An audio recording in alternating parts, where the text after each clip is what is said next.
त्याचा दुसरा अध्यायामध्ये आपण होतो आणि मंडळीबद्दल आपण पाहत होतो. आज मला परत ते घ्यायचं होतं, पण आत्मा मला दोन गोष्टीकडं जास्त करून दाखवते. हा संदेश सांग म्हणून प्रकटीकरण याचा दुसरा अध्याय 7वं वचन. आत्मा मंडळास काय म्हणतो ते त्याला कान आहेत पाहिजे. जो विजय मिळतो त्याला देवाच्या बागेत जे दुधाचे छान आहे त्यावरचे फळ ते खावयाचे. Praise the Lord. आत्मा मंडळास काय म्हणतो प्रकटीकरण याचा दुसरा अध्याय 7व्या वचनामध्ये होतो. जो विजय मिळवतो त्याला देवाच्या बागेत जे जीवनाचे झाड आहे त्यावरचे फळ ते खावयाचे. आमेन. पण हे जीवनाचं झाड जे उत्पत्तीमध्ये होतं, आपल्याला माहिती आहे की जीवनाच्या झाडाभोवती परमेश्वराने आदामाने पाप केल्यामुळं एक करुबीन अशी तलवार ठेवली होती. आणि या करुबीन तलवार जी तलवार होती आपण जाऊया केलं त्यावेळेस वचन असं सांगते की ज्या झाडाचं फळ खाऊ नको म्हणून मी तुला आज्ञा केली होती ते फळ खाल्ल्यामुळं भूमीला काय आलेलं आहे? शाप आलेला आहे. मनुष्याला सुद्धा शाप आलाय, भूमीला सुद्धा काय आलेलं आहे? शाप आलेला आहे. म्हणजे याचा अर्थ काय होतो की मरण आता ह्या पृथ्वीवरती मनुष्यामध्ये कार्यरत होणार. भूमीवर या पृथ्वीवरती कार्यरत झाल्यामुळं आयुष्यभर तू कष्ट करून तिचा उपज खाशील. ती तुला काटे कुसळ देईल. म्हणजे कोण काटे कुसळ देईल? भूमी तुला काटे कुसळ देईल. आणि तू शेतातले पीक खाशील आणि निरळाच्या घामाने भाकर मिळवून खाशील. ती आणि ती पुन्हा मातीला जाऊन मिळशील, कारण तिच्यातून तुझी उत्पत्ती आहे. तू माती आहेस आणि मातीला परत जाऊन मिळशील. हे मरण आहे. ज्यावेळेस मानवाने पाप केलं त्यावेळेस त्याच्यामध्ये काय आलेलं? पाप आल्यामुळं मरण आलं, कारण पापाचं वेतन मरण आहे. आणि मग आता त्याला कष्ट श्रमाने काय करावं लागणार आहे? निर्णयाच्या घामाने स्वतःची उपजीविका करावी लागणार आहे. आणि मग वचन आपल्याला सांगतंय की माती मधून तो उत्पन्न झालेला आहे. आता कुठे जाऊन मिळशील? तू मातीला मिळशील. म्हणजे हे अधोपतन आहे माणसाचं या भूमीवरती. आणि हे अधोपतन झाल्यामुळे परमेश्वराला काय करावं लागलं? त्याला एदेन बागेतून बाहेर घालावं लागलं. 22व्या वचन मध्ये आपण 21वं वचन. परमेश्वर देवाने आदाम व त्याची स्त्री त्यासाठी चर्मवस्त्रे करून त्यास घातली. Praise the Lord. पहिलं कोकरा कापण्यात आला. हा कोकरा देवाने कापला, ना की आदामाने कापला, ना की हवाईने कापला. हा देवाकडून असलेला कापण्यात आलेला कोकरा आहे. आणि त्यांची काय केलेली लज्जा, नग्नता म्हणून आपण या लज्जा म्हणून, लज्जा झाकण्यात आली त्या चर्मवस्त्राने. बरोबर. म्हणजे ज्या एदेन बागेमध्ये जीवनाचं झाड खाण्यास त्याला मोकळीकता होती, बरोबर, पाप आणि शाप केल्यामुळे त्याच्यामध्ये मरण उत्पन्न, म्हणजे पापाचं वेतन मरण आलं. आणि मरण आल्यामुळं वचन सांगते की तो आता मरणाकडे चाललेला आहे, ना की जीवनाकडे. तर जीवनाच्या झाडाचं त्यांनी काय केलेलं आहे? त्याग केलेला आहे. बऱ्या वाईट झाडाचा आज्ञा, म्हणजे बऱ्या वाईट झाडाचं फळ त्यांनी खाल्लेलं आहे. म्हणजे परमेश्वराची आज्ञा भंग करून त्यांनी जणू काही सैतानाची आज्ञा पाळलेली. कारण फळ खा, बऱ्या वाईट झाडाचं फळ खा, ते खाण्यास चांगले आणि बुद्धी देण्यास योग्य आहे असं सैतान म्हटलेलं आहे. कळतं तुम्हाला? म्हणजे तिने सैतानाची आज्ञा मानली तर परमेश्वराची आज्ञा काय होती? जर या झाडाचं फळ तू खाल्लं तर काय होशील? तू खचित मरशील. बरोबर. म्हणजे तिने परमेश्वराची आज्ञा भंग केली आणि सैतानाने जे मोह घातला होता, आज्ञा म्हणण्यापेक्षा आपण म्हणूया जो मोह घातला होता, ते मोह काय केलं? मोहाला तो बळी पडला. आणि मोहाला बळी पडल्यामुळे काय केलं त्यांनी? त्या बऱ्यावाईट झाडाचं फळ खाल्लं. आणि बऱ्यावाईट झाडाचं फळ खाल्ल्यामुळे त्याच्यामध्ये मरण आलं. आणि मग वचन सांगते की चर्म वस्त्र कापले. हे भविष्याचं, ज्याला म्हणतो भविष्याची एक योजना आहे, भविष्याची एक प्रॉफेसी आहे, भविष्यवाणी की परमेश्वर अशाच प्रकारे एक पोकरा भविष्यामध्ये ह्या जगाला आदामाच्या पापासाठी देणार आहे. Praise the Lord. Amen. कारण जीवनाचं झाड जे आहे, या जीवनाच्या झाडाबद्दल काय झालं 22 वर्ष हात लावून काय केलं, फळ काढून खाईल आणि सर्व काळ जिवंत राहील. म्हणजे जीवनाच्या झाडामध्ये काय आशीर्वाद होते, सर्व काळ जिवंत राहण्याची योजना होती परमेश्वराने. पण आज्ञाभंग केल्यामुळं काय झालेलं आहे, जीवनाच्या झाडाला तो वंचित झाला. या जीवनाच्या झाडापासून आता त्याला लांब करण्याची वेळ आली आता.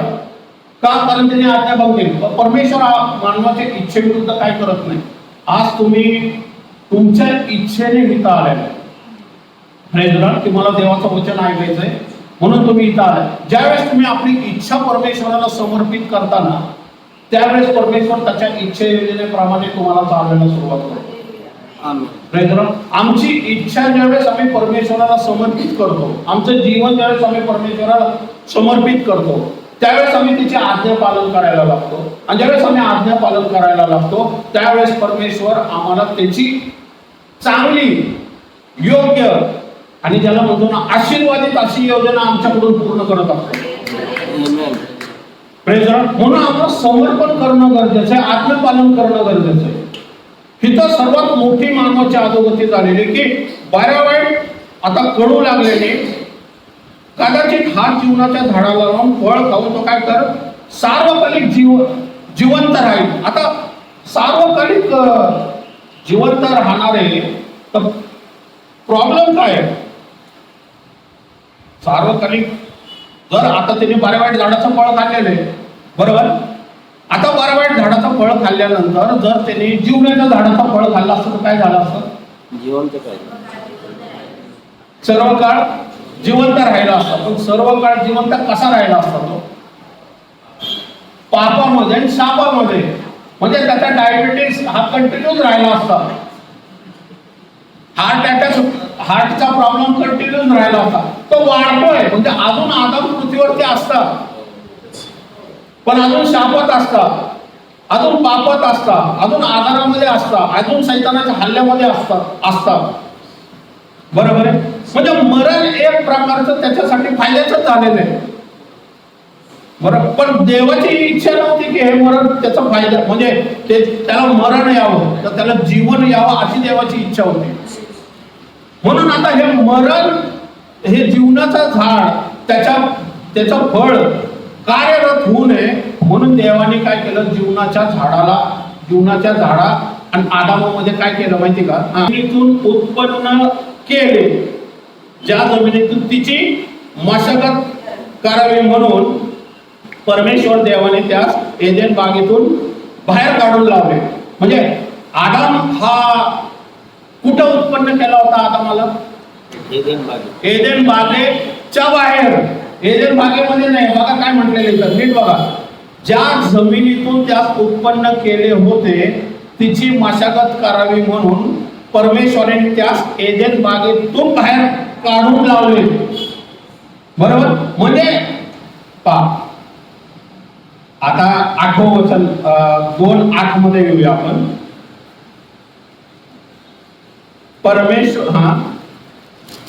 परमेश्वर देवाने पूर्वेस एदेनेत वातावरण त्याने पहिले एदेन बाग बनवली आणि एदेन बागेच्या बाहेर ज्या मनुष्याला घडवलं होतं तिथून त्याला काय आणलं, एदेन बागेमध्ये आणलं असं वचन सांगते. कळते तुम्हाला 8वं वचन? 8व्या वचनामध्ये काय सांगत, एदेन बागेत आपण घडवलेल्या मनुष्याला ठेवले म्हटलेले. ठेवले म्हणजे कुठून तरी उचललंय ना बरोबर आहे. एदेन बागेत नव्हता तो, कुठून तरी उचलून कुठं तरी ठेवलेले. मला इथून जर बाटली इथं ठेवायची तर ही जागा बदलावी लागेल ना मला इथं बरोबर. म्हणजे त्याची उत्पत्ती त्याला बनवण्यात एदेन बागेत नाही बनवलं, एदेन बागेच्या बाहेर बनवलं त्याला. पण एदेन बागेत कशाला ठेवलं त्यांनी, की त्यांनी जीवनाचं झाड खावं, जीवनाच्या झाडाचं फळ खावं. कारण एदेन बागेमध्ये ना तर पाऊस ज्याला म्हणतो सर्व काही परिपूर्ण होतं, एदेन बागेमध्ये त्याचं काम काय होतं माहितीये का, की फक्त फळं खायची. रक्त अजून पृथ्वीवरती सांडलं गेलेलं नव्हतं. पण जे प्राणी होते ना, हे पूर्वी पाप होण्याच्या आधी काय खात होते? रक्त सांडलं नव्हतं ना. सिंहाने अजूनपर्यंत कुठल्या प्राण्याला मारलं नव्हतं. चिताने अजूनपर्यंत कुठल्या प्राण्याला मारलं नव्हतं. चिता पण खूप फिरायला लागले. बिबटे सारखे येते बिबटे प्रकटीकरणामध्ये आहे ते. पुढे आपण वाचणार की हे जे शपथ हल्ले करतात ना, हे प्राणी जे हल्ले करतात ना, हे प्रकटीकरणामध्ये वचन आहे. शेवटच्या काळामध्ये असं घडणार नाही. ओके, सांगायचं होतं की पक्षी काय आपण उत्पत्ती हे एवढं सुंदर आहे ना. आपण जाऊया पहिला अध्याय. आदाम हवेला काय सांगितलं? बीज देणारी प्रत्येक वनस्पती, फळ देणारे प्रत्येक झाड मी तुम्हाला देतो, हे तुमचं अन्न आहे. म्हणजे आदाम काय खात होता? फळ आणि बीज देणारी वनस्पती. म्हणजे बीज देणारी वनस्पती म्हणजे अंकुरित होती ना बीजामधून, की भुईमूग वगैरे अशा गोष्टी काय असतील ते.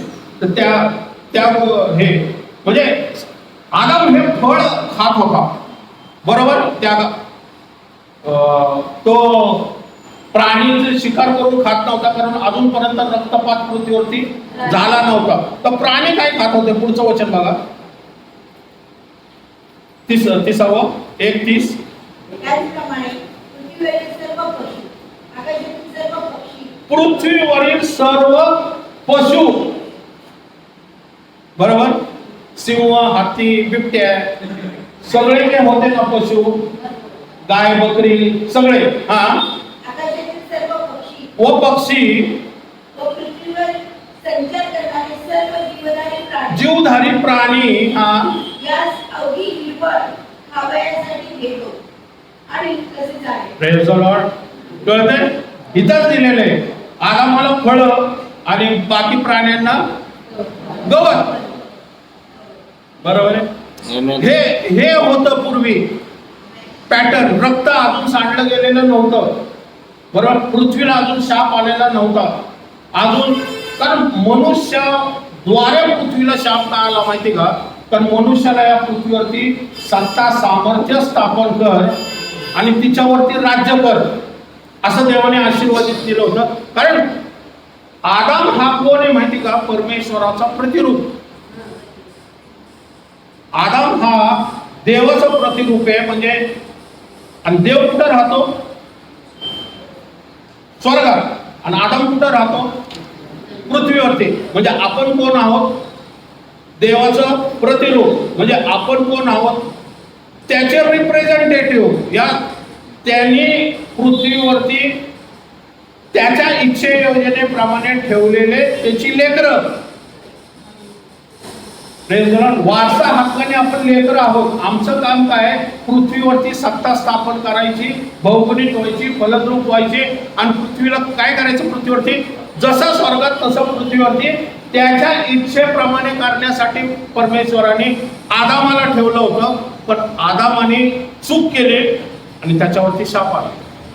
आणि म्हणून त्याला वचन सांगते, शाप आल्यामुळं ज्या एडेन बाग ही जणू काय त्याच्यासाठी असलेले आशीर्वाद परमेश्वराने ठेवले होते. सर्वात बेस्ट अशी एडेन बाग परमेश्वराने बनवली आणि भूमीवरून काढून त्याला एडेन बागेमध्ये ठेवलं. पण ज्यावेळेस पाप आलं त्यावेळेस त्याला परत बॅकस्लाइड झाला. परत जैसे थे आर्मीमध्ये असतं ना आमच्या, आता पुढं आम्ही पाय गेलो तर चुकलं एखादा म्हणतो तर जैसे ते म्हणजे ज्या ठिकाणावरून आला तिकडे जा परत, बरोबर. म्हणजे तो तिच्या अधोगती झाली ना की उन्नती झाली. परमेश्वराची इच्छा होती तिची उन्नती व्हावी, पण तो तिच्या अधोगती झाली. आणि परमेश्वराने काय केलं? कोकरा कापला. ही परमेश्वराच्या इच्छे योजनेचा भाग होता की भविष्यामध्ये पण संतती, सैतानाची संतती आणि मनुष्याची संतती यामध्ये मी काय करणार आहे? वैर स्थापन करणार आहे. म्हणजे आता काय झालेलं आहे? मनुष्याचं सैतानाचं वैर झालेलं आहे. Praise the Lord. आणि मग पुढं काय आहे? तू तिचे डोके फोडशील. ती तुझे डोके फोडशील. तुझे डोके फोडशील. व तू तिची टाच फोडशील. नाही, परत संतती म्हणजे तिची संतती आणि तुझी संतती यामध्ये मी वैर स्थापन करल.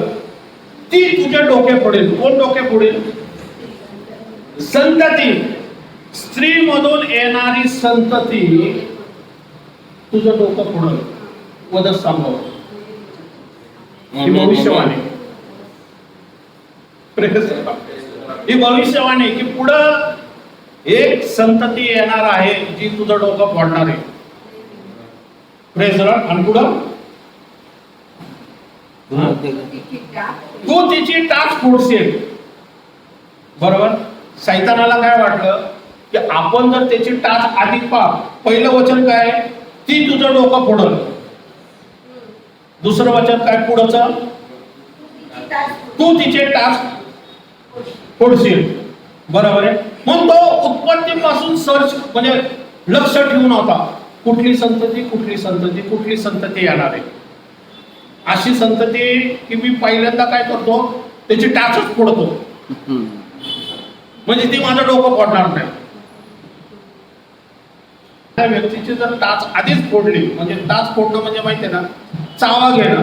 साप टाचेला चावतो विष. बरोबर आहे ना. त्याला आधीच चावलं तर तो जिवंतच राहणार नाही. मग तो जिवंतच राहिला नाही तर तो माझं डोकं नाही फोडू शकत. बरोबर. म्हणून तो मोशेच्या काळात पण थांबला होता.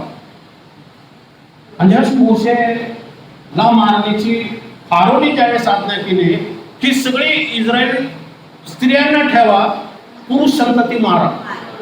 हे कुठून आलं? हे सैतानाने त्याच्या डोक्यात घातलं होतं कारण त्याला पुरुष संततीपासून धोका आहे. हे आधीच माहिती होतं उत्पत्तीमध्ये त्याला.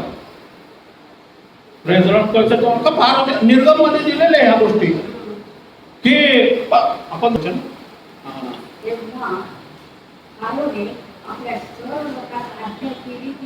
फारोने आपल्या सर्व लोकांस आज्ञा केली की प्रत्येक मुलगा नदीत टाका आणि प्रत्येक मुलीला कळतंय तुम्हाला? प्रत्येक मुलगा काय करा नदीत टाका आणि प्रत्येक मुलगी काय करा जिवंत ठेवा. हे काय होतंय? फारोच्या डोक्याचा ताबा कोणी घेतला? विचार कल्पनेचा ताबा कोणी घेतला? सैतानाने. का माहिती का? की पुसंतती माझा डोकं खिचू नये. बरोबर. हे भविष्यवाणी सैतानाला माहिती पण मनुष्यला भविष्यवाणी अंधुक झालेली आहे त्याच्यात. पण सैतान बरोबर दूर देतो. मुलं त्या स्त्रीच्या समोर बसलेला आहे. स्त्री म्हणजे कोण? इस्रायल राष्ट्र. इस्रायल राष्ट्रामधूनच येणार आहे.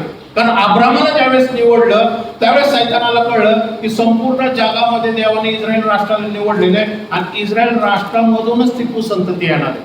त्यामुळे सगळ्या जगाला सोडलं त्याने आणि इस्रायलवरतीच नजर ठेवणे. आज सुद्धा सैतान इस्रायलवरतीच नजर ठेवणे की त्याला माहिती प्रॉपर्सी फक्त इस्रायल मधूनच पूर्ण होणार आहे. Praise the Lord. आम्ही परराष्ट्रीय आमच्यासाठी त्याची इच्छा योजना नव्हती सैतानाची की ह्या परराष्ट्रांनी वाढावं. पण परमेश्वराची इच्छा योजना सैतानाच्या इच्छा योजनेपेक्षा वेगळी. Praise the Lord. बरोबर. मग आपण पाहतो की कुसंतती देवाने मनुष्यास काय केलं? बाहेर घालवलं आणि बाहेर घालवलं काय झालं?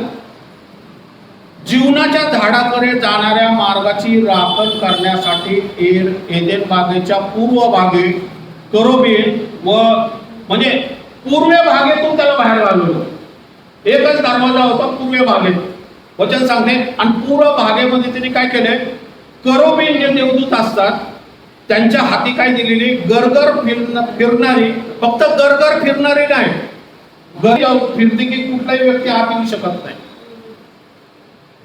गरगर फिरण्याची आहे पण वचन सांगते ती ज्वालारूपी आहे ती. म्हणजे कटिंग भी करेगा और उसको फ्राई भी करेगा.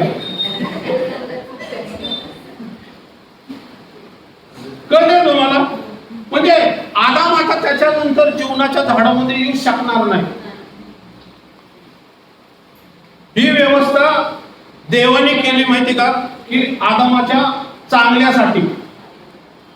कारण जर त्यांनी जीवनाचं झाड खाल्लं असतं तर आयुष्य म्हणजे तो कधीच मरण पावला नसता आणि स्वर्गापासून वंचित झाला असता.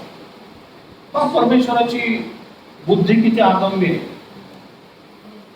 कारण त्याची योजना होती की ह्या सर्पाचं डोकं एक कुसंतती ठेचणार आहे.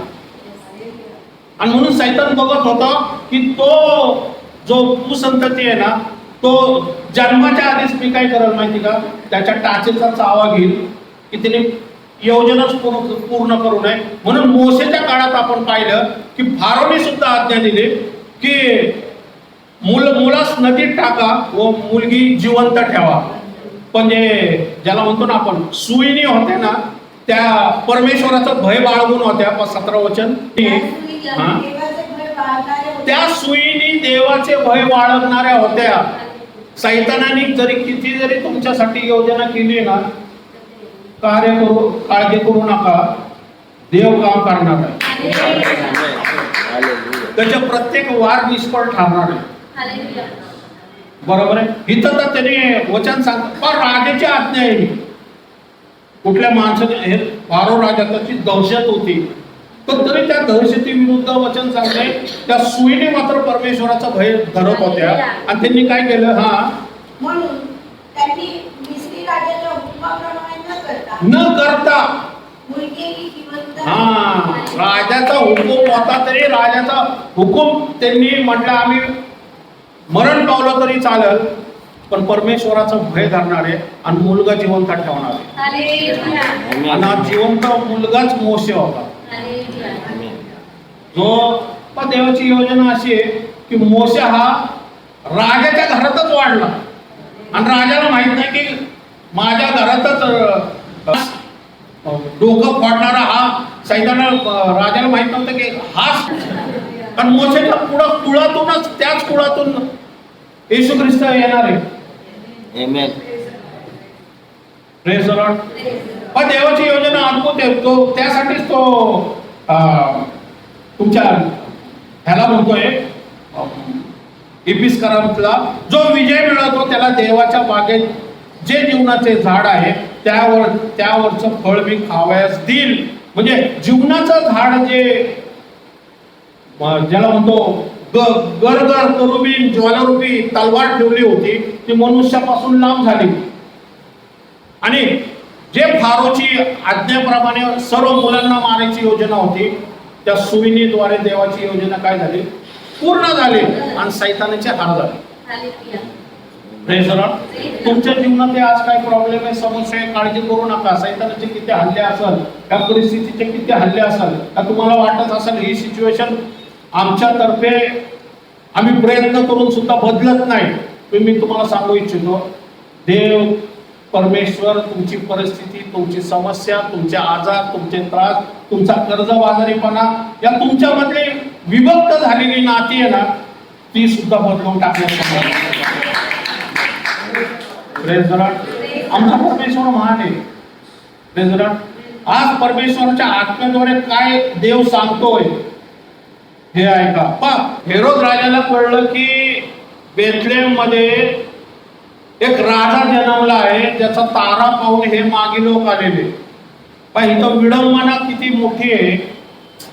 मागी लोक काय हे यहुदी नाहीत, मागी लोक काय इस्रायली नाही आहेत, मागी लोकांकडे देवाचं वचन सुद्धा नाहीये. पण मागी लोक म्हणजे कुठले माहिती का, पूर देशातले, ज्या ठिकाणी दानियल आणि जुन्या करारातले लोक बाबेलने बंधनामध्ये नेली होती, तिथले हे मागी लोक आहे. त्यांनी वाचलं की एक तारा आहे, जो तारा आहे ना यहुद्यांचा राजा जन्म होण्याची चिन्ह आहे, जे आपण पुढच्या महिन्यामध्ये जे सेलिब्रेशन करणार आहोत. परराष्ट्रीय जे मागे आहेत त्यांना तारा दिसला, पण जे यहुदी होते, जे वचनानुसार चालत होते, शास्त्री पुरुष होते, मोठे मोठे झगे घातले होते, त्यांनी डोक्यावरती सुद्धा असं बघायचं कष्ट घेतलं नाही की तारा ऑलरेडी उगवला आहे. 2000 किलोमीटरवरून मागे येऊन त्यांना सांगतात की अरे बेथलेम मध्ये म्हणजे यरुशलेम मध्ये राजा जन्मला तो कुठे आहे. मग सगळे खडबडून जागे झाले, कुठला राजा, तर अरे तारा बघितलं नाही का, आमच्या नाही, तुमच्याच बायबलमध्ये लिहिलेले. मग त्यांनी उघडून बघितलं, त्यांना कळलं की बेथलेहेम मध्ये कधी सरदारामध्ये कनिष्ठ, हे बेथलेहेमात तू यहुद्यांच्या सर्व सरदारामध्ये कनिष्ठ आहे, 6वं वचन. असे मुळीच नाही, कारण माझ्या इस्रायल लोकांचा प्रतिपाळ करल असा सरदार तुझ्यातून निघेल. आमेन. हे वचन पूर्ण होणार होतं. आणि वचन सांगते की हेरोदाने काय केलं की मागे लोकांना म्हटलं मला येऊन सांगा, म्हणजे मी काय करल, मी त्याला सुद्धा येऊन नमन करल. ऍक्च्युली त्याची योजना वेगळी होती. मग वचन काय सांगते तेच दुसरा अध्याय. मग ते रात्री दूतांनी काय, तिथं सुईणी होत्या ज्यांनी मोसेला वाचवलं. इथं कोण आहे, दूत आहेत देवाचे, बरोबर आहे. ते काय सांगतात योसेफाला दर्शन की मिसर देशात पळून जा, कारण हेरोद काय करणार आहे, बालकाचा घात करणार आहे. आणि त्या रात्रीच योसेफ काय झाला, मिसर देशाकडे निघून गेला. बरोबर, मिसर देशाकडे का निघून गेला माहिती का, कारण एक वचन होतं ते पूर्ण होणार होतं. होशेमध्ये ते वचन होतं की हेरोदा, 15 वचन, हेरोदाच्या मरणापर्यंत तेथे राहिला, मी आपल्या पुत्राला मिसर देशातून बोलवले आहे. हे प्रभूने संदेष्टाच्या द्वारे सांगितलेले वचन पूर्ण व्हावे म्हणून असे झाले. मिसर देशात काय गेला तो की हेरोद त्याचा घात करणार होता. पण होशे संदेष्टांनी काय सांगितलं की आपल्या पुत्राला, मी आपल्या पुत्राला मिसर देशातून बोलवलं आहे. हे होशे संदेष्टांनी सांगितलं की परमेश्वर म्हणतो मी आपल्या पुत्राला मिसर देशातून बोलवले आहे. पण तो गेला कशाला, की हेरोद घात करणार होता. म्हणजे काय करणार होता की जो सैतान टाचेचा चावा घेणार होता त्यापासून देवाने त्याला वाचवलं. आमेन. आमेन. देव टाचेचा तुमच्या चावा घेऊ देणार नाही सैतानाला. Praise the Lord. तुम्ही आपली पूर्ण जे वय आहे ना तोपर्यंत तुम्ही जगता, ही देवाची इच्छा योजना पूर्ण करायची. तुमच्या जीवालाही स्पर्श तो करू शकणार नाही तुम्ही देवाच्या कुंपणामध्ये असला तर. कारण योबाच्या पण जीवाला तो स्पर्श करू शकला नाही. तो शरीराला स्पर्श करू शकला, त्याच्या प्रॉपर्टीला स्पर्श करू शकला, पण परमेश्वराने सक्त आज्ञा दिली की त्याच्या जीवाला स्पर्श करू नको. पण ब्युटी काय माहिती का, जेवढं गेलं ना देवाने त्याला दुप्पट दिले. काळजी करू नका. तुमचं जर काही गेलं असेल, या काही हिसकावलं असेल, या कोणी काहीतरी प्रॉपर्टी बद्दल काही गोष्टीमध्ये तुमच्या वरती ज्याला म्हणतो ना तुमच्या विरुद्ध काही कारस्थान केलं असेल, तुम्हाला दुप्पट मिळणार. पण तुम्ही नीतीने, सत्याने, खरेपणाने चालायचं.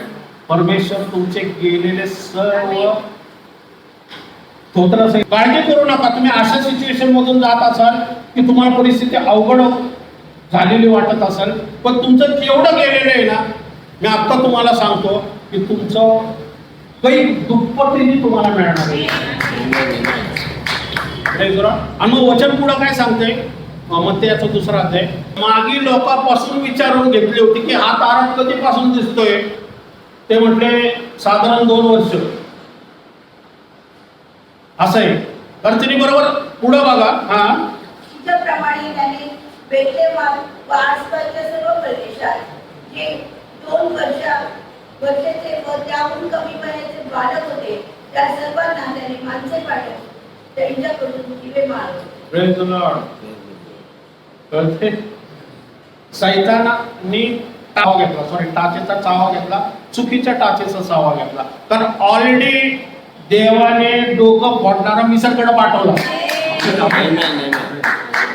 Praise the Lord. देव अद्भुत आहे बा. तो मिसर मध्ये जात असताना काय दिसला नसेल सैतानाच्या दूतांना? कसं नाही दिसू शकत नाही, कारण परात्पराच्या गुप्तस्थळी जो वास तो सर्व समर्थाच्या सावलीत राहतो. सैतानाच्या ज्यावेळेस आपण परात्पराच्या गुप्तस्थळी बसतो ना, त्यावेळेस शत्रू आम्हाला पाहू शकत नाही. शत्रूचे डावपेच आमच्या विरुद्ध चालू शकत नाही. कारण त्यांना आम्ही दिसतच नाही. Praise the Lord. ही एक सिक्रेट जागा आहे, ज्याला म्हणतो ना एक रहस्यमय जागा आहे, ज्या ठिकाणी परमेश्वर आपल्या अभिषेकाखाली, या आपल्या ज्याला म्हणतो ना आवरणाखाली आपल्या विश्वासणाऱ्यांना काय करतो, लपवून ठेवतो. जसं योग जो होता त्याच्यावर संकट येण्याच्या आधी लपून परस्पराच्या गुप्तस्थळी वास करत होता. कुंपण आहे ते, कुंपण. म्हणून परमेश्वर सैतानाला म्हणतो की माझा सेवक योग याविषयी तुझं काय म्हणणं आहे.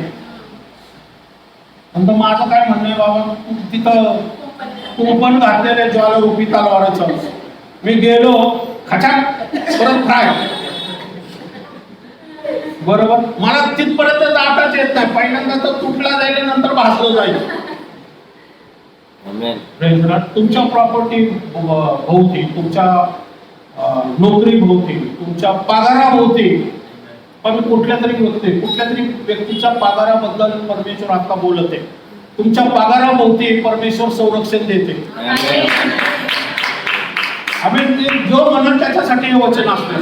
ज्याच्या पगारामध्ये प्रॉब्लेम आहे ना, आता माहित नाही कुठल्या तरी व्यक्तीच्या पगारामध्ये प्रॉब्लेम, परमेश्वर तो तुमचा पगार रिलीज करणार आहे. काहीतरी प्रॉफेसी कोणासाठी तरी मी करत आहे. तुमच्या पगाराभोवती, तुमच्या जमीन जोबल्याभोवती, तुमच्या अजून बाकी गोष्टी भोवती परमेश्वर काय करतोय, तसं आवरण कुंपण घालते येशूच्या नावाने. आणि सैतान त्याच्यामध्ये शिरकाव करू शकणार नाही. वचन सांगते की त्याने 2 वर्षाचे व कमी वयाचे बालक होते त्यास जीवे मारले. का माहिती का? कारण तो सैतान जो होता त्या कुसंतानाची वाट बघत होता. पण परमेश्वराने अद्भुतरित्या काय केलेले, सैताना त्या परस्पराच्या गुप्तस्थळीमधून त्याला मिसर देशामध्ये पाठवलेले. आपण त्या जीवनाच्या झाडाच्या बद्दलच शिकत आहोत. योहानामध्ये जाऊया आपण. जे स्वर्गामध्ये ठेवलेले आहे ना इफिस मंडळीसाठी, त्या वचनावरती मनन करत आहे आपण. जो विजय मिळवतो त्याला जीवनाच्या झाडाचे फळ मी खावायस देईल, याबद्दल आपण मनन करत आहोत. ओके, आपण जाऊया. प्रारंभी शब्द होता आणि शब्द देवासह होता आणि शब्द देव असं होता. Praise the Lord. ओके, प्रारंभी कोण होता? देवासह. मग शब्द देव. शब्द देव होता. मग किती शब्द झाले? 3. प्रारंभी शब्द होता, बरोबर. एक शब्द देवासह होता. म्हणजे शब्द वेगळा, देव वेगळा आहे का? आहे ना? नाही, वेगळा आहे. बघा, नाही, प्रारंभी शब्द होता. ओके, आता इथं बघा, प्रारंभी शब्द होता. हा शब्द आहे, शब्द देवासह होता. बरोबर आहे ना? असंच लिहिलंय ना. प्रारंभी शब्द होता, शब्द देवासह होता आणि शब्द देव होता. बरोबर आहे? कळतंय? किती झाले? 2, 3 नाही आहे, 2च आहे. कळलं का नाही? परत मी सांगतो. प्रारंभी शब्द होता, बघा हा शब्द आहे. प्रारंभी शब्द होता, शब्द देवासह होता. म्हणजे किती झाले? 2. आणि हा जो शब्द आहे, ज्याचा जो प्रारंभी होता, तो देव आहे. बरोबर आहे? म्हणजे हा तर देव आहे, तो देवासह होता. म्हणजे हा देव आहे, प्रथमतः देव आहे आणि देवातूनच शब्द आलेला आहे. होता, शब्द देवासह होता, शब्द देव होता. म्हणजे शब्द जो आहे हा सुद्धा देव आहे. ह्याचा उत्पन्न झालेला नाहीये, तर हा देवातून जन्म झालेला आहे. म्हणून कसं आहे, आता नीट लक्षात घ्या. हा देव आहे, बरोबर. हा देव आहे, हा देव आहे. आणि हा कोण आहे? येशू आहे. हा येशू आहे. हा कोण आहे? देव आहे. येशू देवाला काय म्हणतो? पिता. पिता येशूला काय म्हणतो? पुत्र. बरोबर आहे ना? म्हणतो का नाही? मग येशू कोणाचा पुत्र आहे? देवाचा. येशू देवाचा पुत्र आहे ना, म्हणजे त्याचा जन्म कुठून झाला असणार? कारण देवाला तर काही पत्नी नाही आहे का? देवाला पत्नी नाही ना, नक्की बरोबर, देवाला पत्नी नाही आहे. म्हणजे ह्याचा जन्म, येशूचा जन्म कुठून झाला असणार? पित्यामधूनच ना. पिता पाहिला का पुत्र पाहिला? पिता पाहिला ना. मग परमेश्वर जर येशूला पुत्र म्हणतो तर पुत्र कुठून निघणार? पित्यापासूनच निघणार, बरोबर. पण हे कुठं लिहिलेलं आहे? तयारी करून अजिबात आलेलं नाही. देव मला जसं चालवते तसं मी चालवते.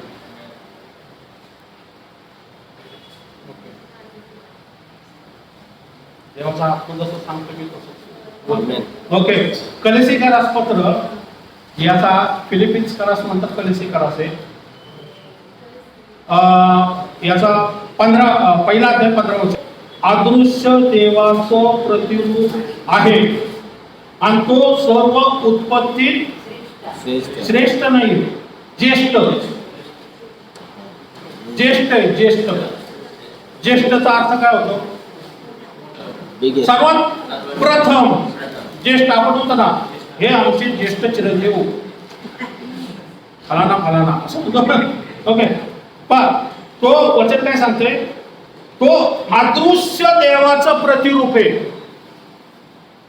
असं का लिहिलेलं आहे तिथं? अदृश्य देव. पण तो म्हणजे व्यक्ती आहे ना, बरोबर. तोचा अर्थ काय होतो? एक व्यक्ती आहे. तो अदृश्य देवाचं प्रतिरूप आहे.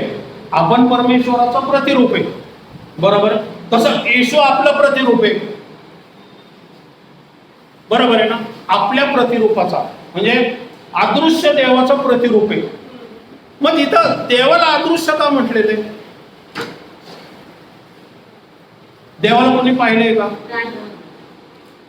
आजपर्यंत देवाला कोणी पाहिलंय का? देवाला कोणी पाहू शकत नाही. आणि तो भस्म करणारा अग्नी असं म्हटले. मोशेला म्हटलं ना तो, आता मी तिथं जाणार नाही, आता नाही तर संध्याकाळच होईल. इथं काय सांगतंय? मोशेला काय म्हटलं की, मोशे म्हटलं मला तुझं मुख बघायचंय, बरोबर आहे ना, माहिती ना. 33वा अध्यायामध्ये, निर्गमनाचा 33वा अध्यायामध्ये की तर परमेश्वर काय म्हटलं? माझं मुख बघितल्याने कुठल्याही व्यक्ती जिवंत राहू शकत नाही, कारण परमेश्वर भस्म करणारा अग्नी. आणि योहानामध्ये काय सांगितलं की कुठल्याही आता हे इथंच ठेवूया. योहान याचा आत्ताच आपण पाहिलं, प्रारंभी शब्द होता ना, इथंच या 18 वचन 1:18.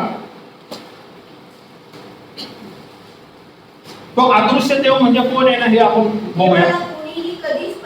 देवाला कोणी कधीच पाहिलं नाही. म्हणजे काय आहे? तो अदृश्य आहे.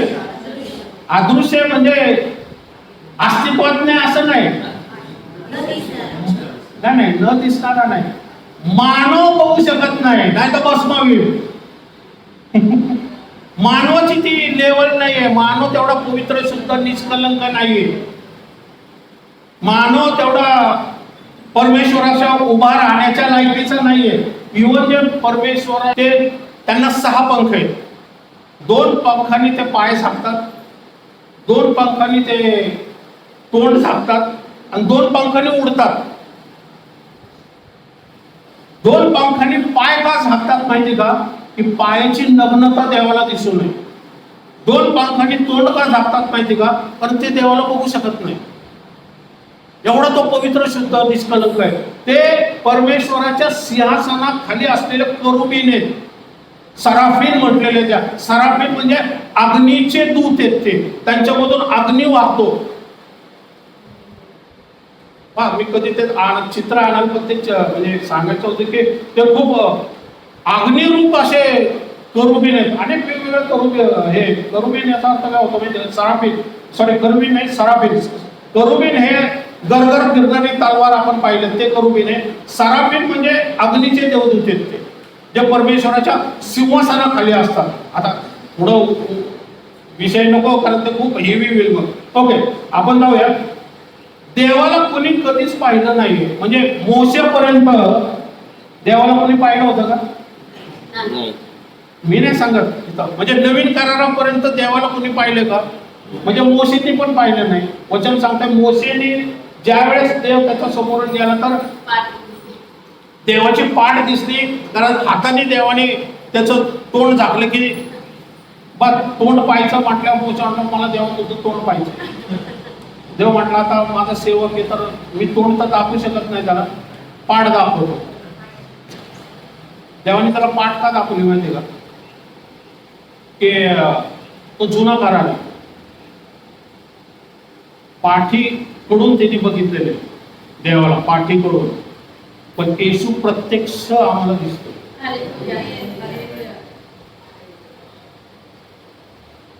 कळतंय? देवाला कोणीही कधीही पाहिलेलं नाही. हा जो एकुलता एक जन्मलेला, जो एकुलता एक जन्मलेला, म्हणजे येशूचं काय झालेलं आहे? जन्म. मी नाही सांगत, शब्द बघा, शब्दाचा जन्म झालेला आहे. प्रारंभी शब्द होता, शब्द देवाचा होता. म्हणजे जो एकुलता एक जन्मलेला, कुठून जन्मलेला? देवपित्याच्या उराशी, नाही नाही, एक मिनिट, कुठून जन्मलेला आहे? देवामधून. कारण देव एकटाच आहे. देवाला पत्नी नाही म्हटलं ते देव एकटाच आहे. आणि मग एकुलता एक जन्मलेला म्हणजे कुठून जन्म घेणार तो? देवाने आपल्या शरीराचा एक भाग काढून ठेवला बाजूला, एकुलता एक पुत्र, त्याच्यातून त्यांनी जन्म घेतलेला आहे, म्हणून तो देवाचा पुत्र आहे. म्हणून वचन सांगते जो एकुलता एक जन्मलेला, म्हणजे त्याच्यासारखा कोणी नाहीये आणि त्याच्यानंतर पण कोणी नाहीये. Praise the Lord. त्याच्यासारखा कोणी नाही, जो परमेश्वराच्या उरातून आलेला आहे.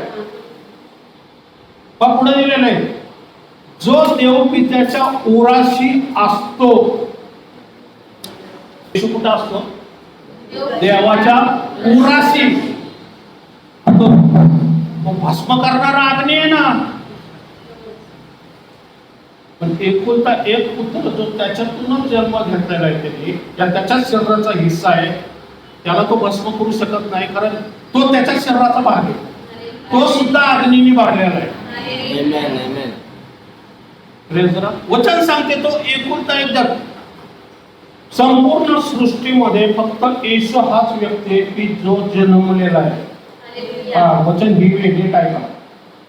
येशू हाच व्यक्ती आहे ज्याचा जन्म झालेला आहे. बाकी सगळं उत्पन्न झालेलं आहे. आकाश उत्पन्न झालं, पृथ्वी उत्पन्न झाली, प्राणी उत्पन्न झाले, पशु उत्पन्न झाले, सूर्यचंद्र उत्पन्न झाले, नदी उत्पन्न झाली, समुद्र उत्पन्न झाला, पृथ्वी उत्पन्न झाले, मानव सुद्धा उत्पन्न झालेला आहे. फक्त जन्म एकाचाच झालेला आहे, येशूचा. वचन सांगते. ओके, हा उराशी असतो. हा परत वाचू ते. देवाला कोणी कधीच पाहिजे, देवाला कुणी कधीच पाहिलं नाही. म्हणजे आतापर्यंत बरोबर आहे, जो टास्क या जो जीवनाच्या झाडाचं फळ खायला देणार आहे, बरोबर आहे, तो कधी येणार आहे ह्याबद्दल सांगतोय आपण. ह्याबद्दल मनन करत असताना की देवाला कुणी कधी पाहिलं नाही. हा जन्मलेला, जो एकुलता एक जन्मलेला देवपित्याच्या उराशी असतो, देवपित्याच्या उराशी असतो, त्याने त्याला प्रकट केले. त्याने त्याला प्रकट केलं. कसं प्रकट केलं? पृथ्वीवरती जन्म घेऊन. देव दिसतो कसा, देव चालतो कसा, देव वागतो कसा, देवाचं सामर्थ्य काय, देवाचं ज्ञान काय, देवाचं योजना काय, देवाची इच्छा काय, देवाचं जो सापाचं डोकं ठेचणार आहे तो कोण आहे, हे सांगण्यासाठी येशू देव जो अदृश्य देव आहे त्याला दृश्य रूपात प्रकट करण्यासाठी पृथ्वीवरती आला. कळतंय? हेवी होतंय का थोडं? खूपच. दृश्य अदृश्य देवाचं दृश्य स्वरूपात जर तुम्हाला कोणाला बघायचं असेल तर येशूला बघा. फिलिप म्हटलं ना की आम्हाला देव दाखव. येशू काय म्हटलं, ज्याने मला बघितलं त्याने देवाला बघितलं. Praise the Lord. असा अद्भुत देवाच्या एकुलत्या एका पुत्राला परमेश्वराने पाठवला. प्रारंभी शब्द होता, शब्द देवासह होता, शब्द देव होता. प्रारंभी देवाचा होता. तोच प्रारंभी देवासह होता. पहिलं वचन तर मला कळलं, आताच दाखवलं मी, बरोबर. पण दुसरं काय, तोच प्रारंभी देवासह होता. दुसरं वचन कसं काय आपल्याला समजणार? दुसरं वचन कुठं लपलंय माहिती का? उत्पत्तीचा पहिला अध्याय पहिलं वचन. उत्पत्तीचा पहिला अध्याय पहिलं वचन. प्रारंभी देवाने वाचा. प्रारंभी देवाने आकाश पृथ्वी उत्पन्न केली. Praise the Lord. कधी? प्रारंभी. प्रारंभी. म्हणा प्रारंभी. प्रारंभी. हे प्रारंभ कधी आहे माहिती का? उत्पत्तीचा पहिला शब्द प्रारंभी आहे. तिथून बायबल सुरू होतंय आणि तोच प्रारंभी इथं आलेला आहे योहानामध्ये. पृथ्वीवरती जो अदृश्य देवाचा प्रतिरूप, जो देव दिसत नाही, जो देवाला कधी बघितलं नाही, जो देवाची प्रीती ओळखू शकला नाही. देवाची प्रीती, पण देवाने जगावरती एवढी प्रीती केली की देवाची प्रीती कशी ओळखायची? येशूच्या वधस्तंभावरून. आमेन. तिने आपला एकुलता एक पुत्र दिला यासाठी की राजन जाधवचा नाश होऊ नये, तर त्याला सार्वकालिक जीवन मिळावं. Praise the Lord. तो देवाचा एकुलता एक पुत्र जो प्रारंभी होता, जो अदृश्य देवाचा प्रतिरूप होता, जो त्याच्या उराशी टेकत होता, तो राजन जाधवसाठी आला, जो तुमच्यासाठी आला, जो जगासाठी आला. परंतु देव पृथ्वीवरती मानव म्हणून आला.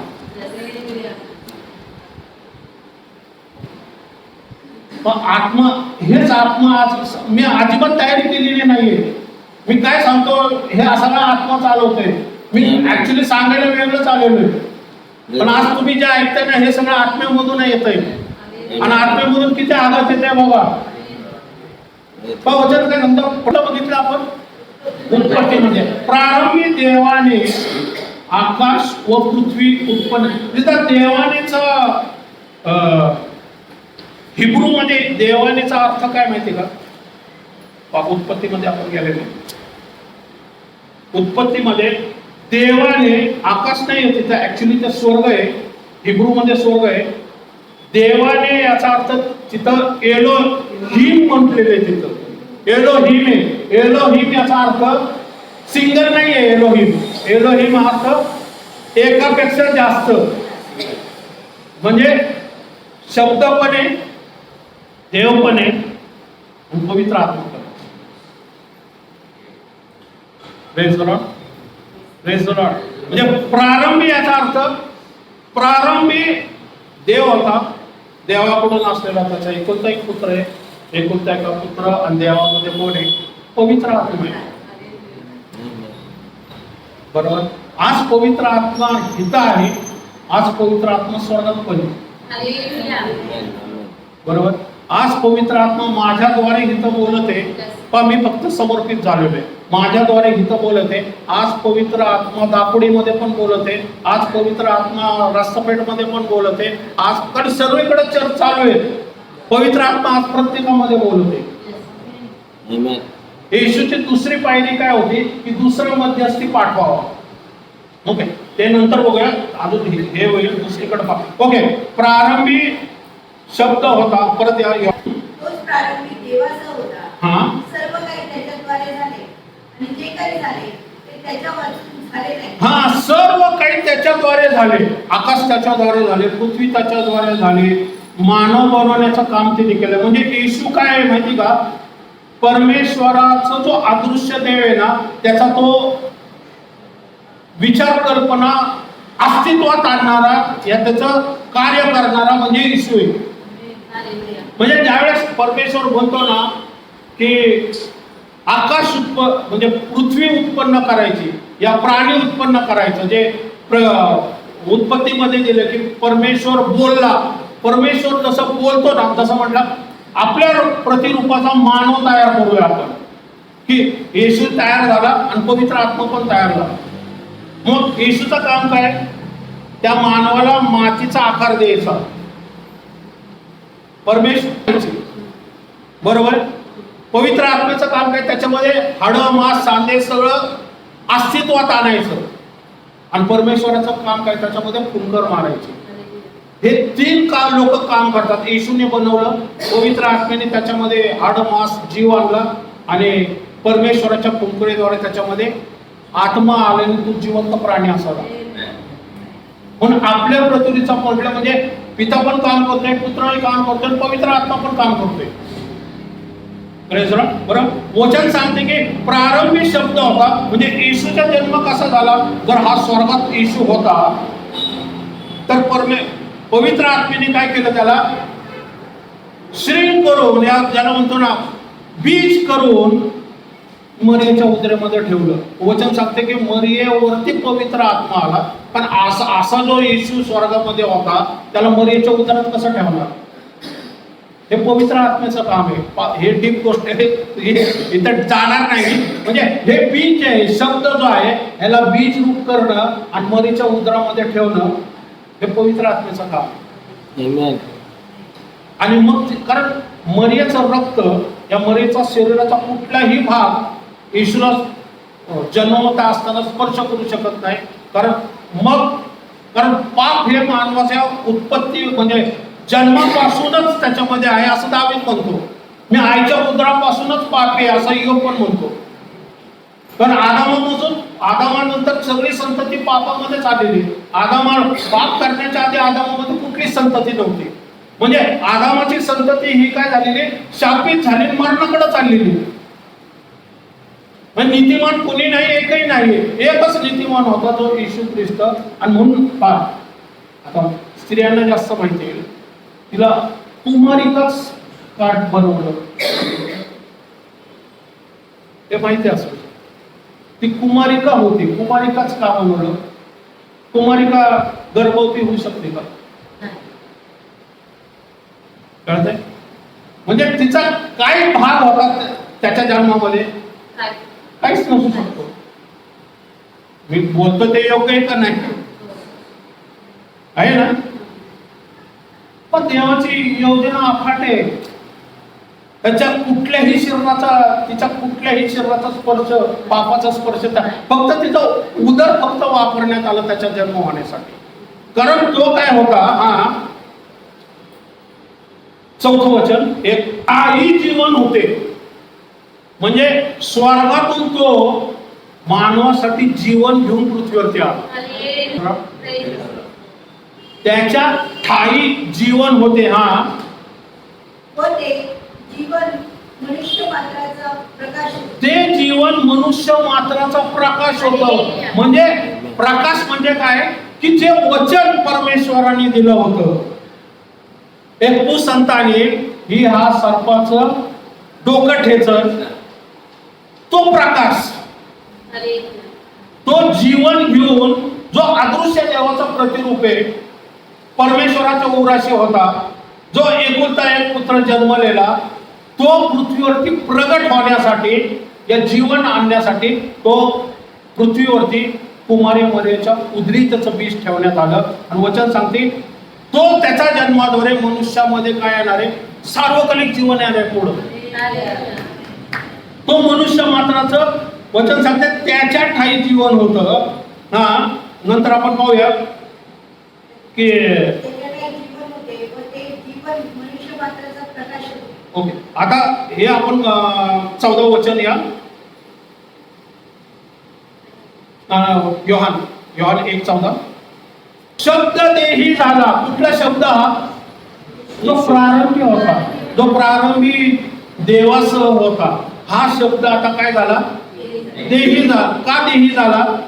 कारण देवाला, अदृश्य देवाला कोणी कधीच पाहिलं नाही.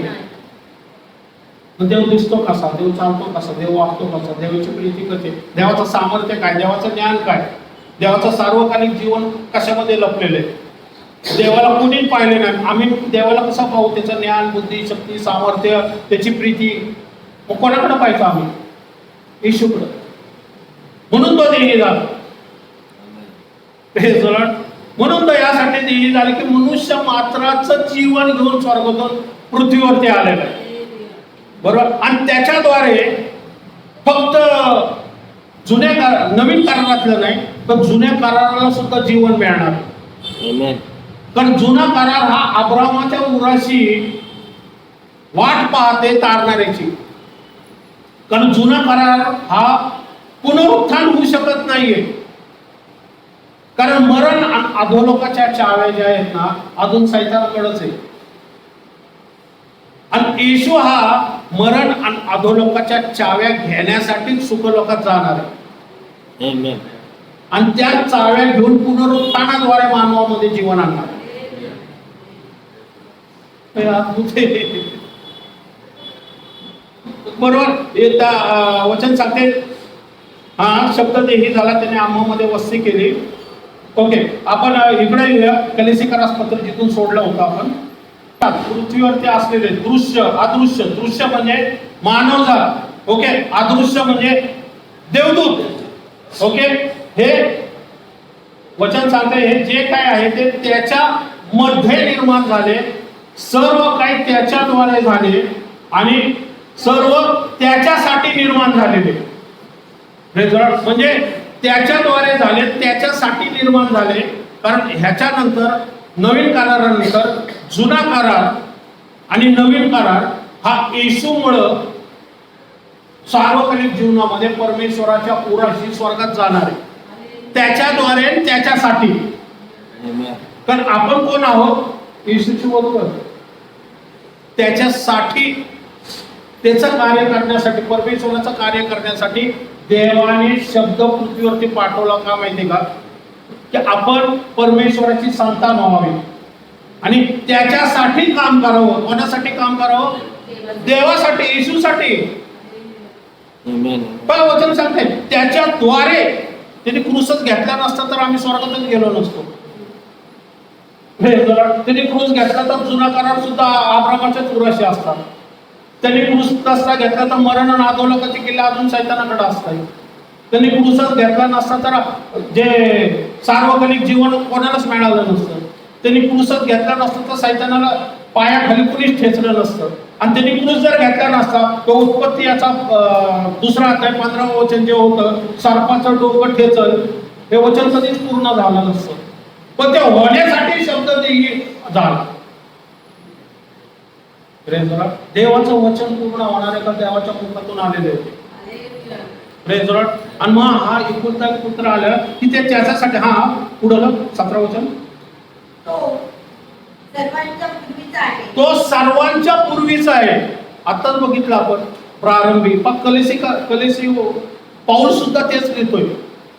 बरोबर. तो सर्वांच्या पूर्वीचा आहे. हा त्याच्यामध्ये सर्व काही अस्तित्वात आले. त्याच्यामध्ये सर्व काही अस्तित्वात आले. परमेश्वर बोलला, पृथ्वी हो, त्याच्यामध्ये येशूचा हात आहे. मानव हो, त्याच्यामध्ये येशूचा हात आहे. समुद्र हो, त्याच्यामध्ये येशूचा हात आहे. बरोबर. हा तोच शरीराचे म्हणजे मंडळीचे मस्तक आहे. Praise the Lord. तोच शरीराचे म्हणजे मंडळीचे मस्तक आहे. फक्त नवीन करार नाही तर जुन्या कराराचं पण मस्तक आहे तो. कारण जर उठवलेच गेले नसते, 45 पत्तईमध्ये 51 तेव्हा पहा, पवित्र शास्त्रातील पडदा वरपासून खालपर्यंत फाटून दुभंगला, भूमी कापली, खडक फुटले. हा कधी झालं हे? 50. मग येशूने मोठ्याने ओरडून आपला प्राण सोडला. प्राण सोडल्यावरती काय झालं? पवित्र स्थानामध्ये फाटून दुबा. पवित्र स्थानातला पडदा का फाटला?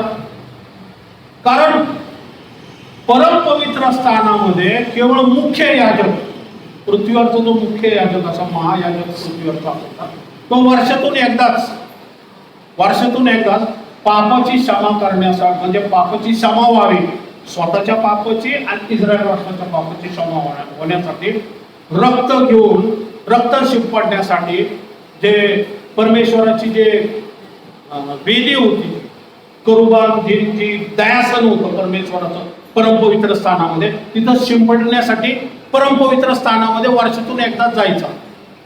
आणि त्याला सुद्धा नियम होते. ते असा जायचा, त्याला दोरी बांधण्यात असे त्याच्या पायामध्ये ते घुंगरू, जे वाजणाऱ्या घुंगरू लावायचे. कारण जर तो आतमध्ये मरण पावलं तर उडून कसा आणणार त्याला बाहेर. एवढं भयानक परमेश्वराच्या समोर जाणं अवघड होतं त्यावेळी. आणि मग वचन सांगते तिथं की परम पवित्र स्थानातला पडदा का फाटला माहितीये का? कारण जो पवित्र आत्मा, या देवाचा जो वास फक्त परम पवित्र स्थानापुरतीच मर्यादित होता ना, तो पडदा फाटल्यामुळं पवित्र आत्मा आता संपूर्ण जगामध्ये पसरला. Amen. कारण येशूने क्रूस खांबावरती मध्यस्थी करून प्राण सोडला. आणि जो फक्त पवित्र आत्मा, या देवाचा अभिषेक, या दया सणापुरतीच मर्यादित होता आणि महायाजकात पुरताच जो मर्यादित होता, आज जगामध्ये आज इथं सुद्धा पवित्र आत्मा वास करते. नाही तर लोणावळा, जेरुसलेम मधून लोणावळ्यापर्यंत यायला कुठली गाडीच नाहीये.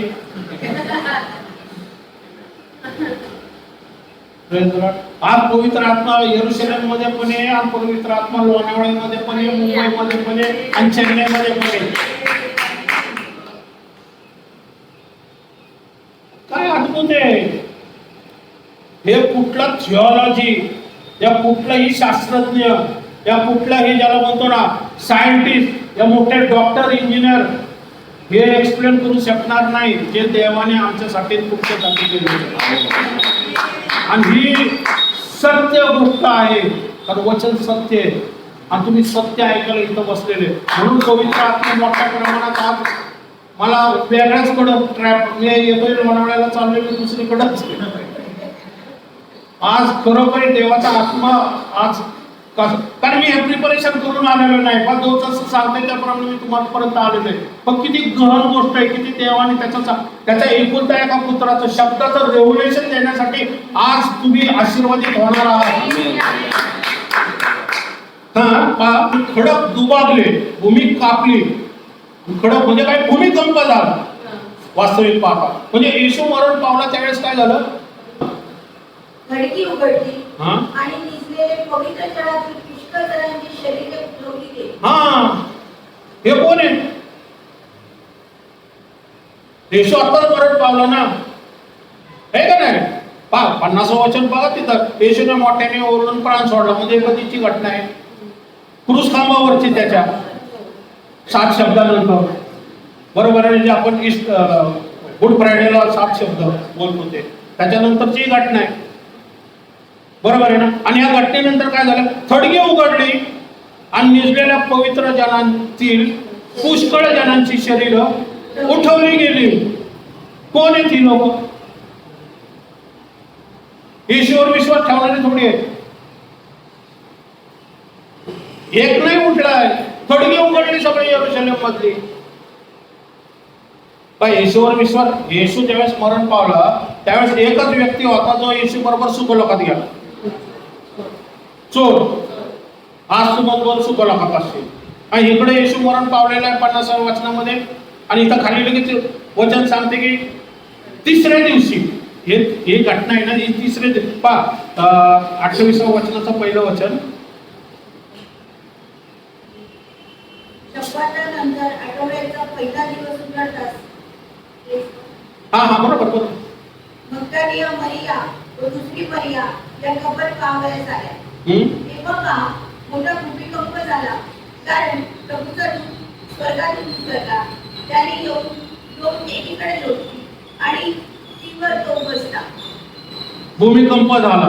हा कुठला भूमिकंप आहे? जे थडगे उघडली, निजलेल्या पुष्कळ जणांचा शरीर उठवले गेली. म्हणजे येशू पुनरुत्थानाच्या वेळेस काय झालं? भूमिकंप झाला आणि निजलेल्या पवित्र जनांच्या पुष्कळांची शरीरे उठवली गेली. कोण आहे ही लोक? सगळा जुना करार आहे. Praise the Lord. बरोबर आहे. जो सर्प आहे तू त्याचं डोकं ठेचशील, हे पूर्ण झालं. हे पूर्ण झालं. Amen. उत्पत्ती याचा 3रा अध्यायाचं 15वं वचन पूर्ण केलं. जुन्या करारातल्या प्रत्येक व्यक्तींची शरीरे उठवली गेली. आणि आमचा टायमिंग कधी आहे माहिती का? ज्यावेळेस तो दुसरा आगमन करणार आहे त्यावेळेस मग आमचा टायमिंग. त्यावेळेस हडपसरची सगळी थडगी उठवली जाते. कोणी तर फक्त म्हटलेले यरूशलेमची थडगी, नाव लिहिलेले तिथे यरूशलेम स्पष्ट दिलेले, जगाची नाही म्हटलेले. आणि यरूशलेम मध्ये कोण राहत होते? काय भारतीय थोडे राहत होते, अमेरिकन थोडे राहत होते. सगळा जुना करार आहे हा. इस्रायल राष्ट्रामध्ये सगळे जुन्या करारातले लोक आहेत. म्हणजे इस्रायल राष्ट्रामध्ये थडगी उठवली गेली. म्हणजे सांगायचं हे संपूर्ण जुना करार आहे. म्हणजे जुना करार सुद्धा येशूच्या आगमनाची शब्द देह होण्याची वाट बघत होता. कारण अब्रामाने म्हटलं, परमेश्वराने सांगितलं अब्रामाला, तुझा इसाक अर्पू नको बाबा. 100 इसाक अर्पले तरी एक पण उठणार नाही, इसाकच उठणार नाही. कारण इसाक पापाच्या आधी, म्हणजे त्याचं शरीर परत पुनरुत्थान घेऊ शकणार नाही. तो मरण अधोलोकाच्या चाव्या घेऊ शकणार नाही. बरोबर. Praise the Lord. बरोबर. थडगी उठवली गेली. थडगी उघडली. निजलेल्या, पण निजलेल्याचा अर्थ तर सांगायची गरज नाही. निजलेले म्हणजे झोपलेले नाही आहेत. थडग्यामध्ये कोण झोपत नाही. बरोबर आहे. निजलेले म्हटले, पण वचन पण किती सुंदर आहे. निजलेले म्हटलेले. निजलेल्याचा अर्थ काय माहिती का? निजलेल्याचा अर्थ काय माहिती का? देवामध्ये एवढी शक्ती आहे ना की शुष्क अस्थिचं खोर आहे ना ते सुद्धा तो जिवंत करू शकतो. म्हणजे निजलेले असा अर्थ काय होतो माहिती का? ते आत्ताच झोपलेले होते ते, पण हे 4000 वर्षापूर्वी झोपलेली याची सगळी गॅंग. तरी तो असं बघतोय की तसं आत्ताच झोपलेले, म्हणून त्याला निजलेले म्हटलेले. बरं, आता फ्रेश जर एखाद्याला पुरला असेल तो उठला तर म्हटलं आपण निजलेलं आहे बाबा. हे तर शुष्क झालेले आहेत, कैक साल हे झालेले आहेत ते. पण शुष्क असते तर थोडं एजकलमध्ये दिलंय ना. कोणतं उठू शकतात काय? कोणतं परमेश्वर तुला माहिती आहे. परमेश्वर म्हणतो बोल वाऱ्याला. तुमच्या शुष्क अस्थिचे खोरे लोणावळ्यातून पण उठवले जाणार आहेत आणि आमच्या हडपसर मधून उठले जाणार आहेत. देव भूमिकंप आणणार आहे. खडक वचन सांगते, खडक फुटले, भूमी कापली. आणि वचन भूमिकंप झाला. स्वर्गरोन मध्ये ही घटना घडणार आहे. हे आपण पुढे पाहणार आहोत. असं सोडणार नाही तुम्हाला. एक एक एक एक एक प्रत्येक गोष्ट सांगणार आहे की तुम्ही मॅच्युअर व्हावं. ख्रिस्ताची आशा कुठली? त्याने दिलेल्या समृद्धीची वैभवातून असलेली जी ज्याला म्हणतो ना आशीर्वाद काय ना, हे आमच्या मानवी आत्मेने आम्ही ओळखून घ्यावे पवित्र आत्म्याच्या सानिध्यात. ते त्याच्या पुनरुत्थानानंतर. कोणाच्या पुनरुत्थानानंतर? प्रथम फळ येशू, मग त्याच्यानंतर जे परमेश्वर जुने करार आपले आणि आपले येशूच्या दुसऱ्या आगमनावेळेस ते पुढे आपण वचन घेणार आहोत. ओके. पवित्र खडक्यातून निघून पवित्र नगरात गेले आणि अनेकांना दिसले. Praise the Lord. उठून आपापल्या घरी गेले सगळे. बेल वाजवली. माय है. अरे कसा काय आला बाबा? Praise the Lord. अरे आम्ही थडगी उघडलेली आहे. तारणारा आलेला आहे. शब्द देही झालेला आहे. Praise the Lord. जो परमेश्वराचा उराशी होता, परमेश्वर अदृश्य, त्याला कोणी पाहू शकत नाही. शब्द देही झाला, मानवामध्ये वस्ती केली. त्याने आमच्यासाठी क्रूस काम घेतला, पण मरण त्याला रोखू शकलं नाही. अधोलोकात मरणाच्या चाव्या त्यांनी घेतल्या आणि तो पुनरुत्थान झाला आणि थडगे उघडले आणि आदामापासून ते त्या चोरापर्यंत सगळे पुनरुत्थान झाले. कारण स्वर्गामध्ये मग 2 टीम होतील. सगळे म्हणतील हम तो अब्राहम के आहे. मग आम्हाला म्हणाला आम्ही येशूचे. बरोबर. मग हे म्हणतील पेंटिकॉस्ट म्हणतील आम्ही जास्त वाजवतो, आम्हाला हालेलुया करायला आवडतं. म्हणजे मग CNI वाले म्हणतील नाही नाही आम्ही तर बाबा फक्त शांतपणे. मग एक काम करा तुम्ही तिकडे जावा ना आम्ही इकडं राहणार. असं नाही, सगळे एकत्र आहे. तिथं अब्राहम पण आहे. तुम्ही आदामाला विचारू शकता का बाबा फळ घालतात हवेला, का बाबा फळ घाललं आम्हाला, का फळ घाललं, एवढा त्रास आहे खाली.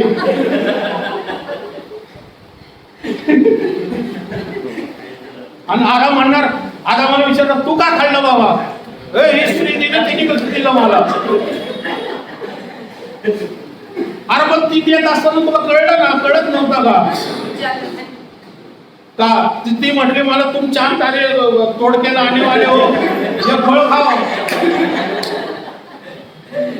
लागण्या वेळेस मला आश्वासन दिलं होतं, करार केला होता की सुख दुःखात, आता मी दुःखात आहे, आता खा फळ आहे. आता तो म्हटला बाबा परत एकटा राहावं लागेल. त्याचा असता एखादा तर म्हटला असं तू खाल्ला तर तुझं चुकलं, मी नाही आता खाणार.